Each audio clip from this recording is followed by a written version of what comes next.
নমস্কার বন্ধুরা, সোনালীর সংসারে আপনাদের সকলকে স্বাগত। চলুন আজ বানাবো পনির মশলা। পনির মশলা বানানোর জন্য আমি পনিরগুলো ছোট ছোট করে কেটে ফ্রাইং প্যানে কিছুটা তেল দিয়ে পনিরগুলো ভেজে নেব। যতক্ষণে আমি পনিরগুলো ভাজবো ততক্ষণে আমি মশলাটাও রেডি করে নেব। পনিরগুলো ভাজা হয়ে গেলে একটা পাত্রে তুলে নেব। এবার আমি ওই তেলের মধ্যে দিয়ে দেব গোটা গরম মশলা আর দুটো তেজপাতা।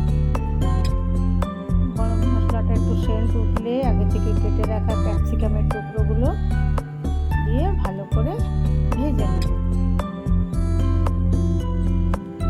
ক্যাপসিকামটা একটু ভাজা হয়ে এলে ওর মধ্যে দিয়ে দেব মশলার পেস্টটা।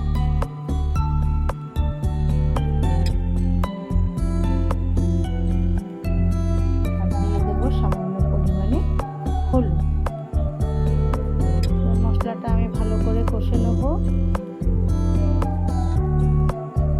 মশলাটা কষা হয়ে গেলে দিয়ে দেবো আগে থেকে ভেজে রাখা পনিরগুলো দিয়েও বেশ কিছুক্ষণ ভেজে নেব।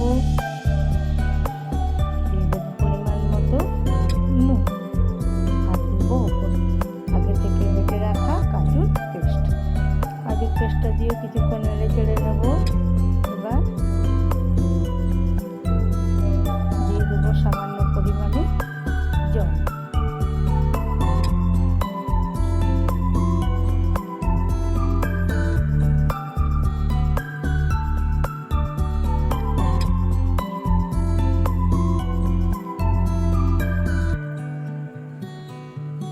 কিছুক্ষণ ফুটে উঠলে রেডি হয়ে যাবে আমার পনির মশলা।